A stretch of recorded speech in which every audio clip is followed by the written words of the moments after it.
আমার আল্লাহ বলে এই জমিনটা আমি পুরায়া তামা বানা দিব।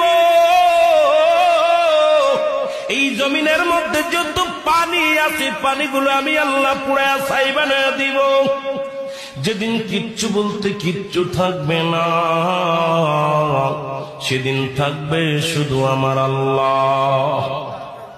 আজকে কার জন্য সুদ খাও, কার জন্য ঘুষ খাও, কার জন্য ব্যভিচার করো, কার জন্য অন্যায় করো রে মন, কার জন্য তোমরা এত বাহাদুরি করো। আরে আজকে একটা কথা বলতে গেলে কষ্ট হয়। এই জমিনটা আল্লাহ পুরায়া তামা বানায়া দিবে। এই জমিনের মাটিগুলো পুড়ে হবে তামা। এই জমিনের যত পানি আছে পানিগুলো পুড়ে হবে ছাই। এই দুনিয়ার মধ্যে কিচ্ছু যেদিন থাকবে না, ওই তুরস্কের কত বাহাদুর, কত টাকাওয়ালা মিনিটের মধ্যে 30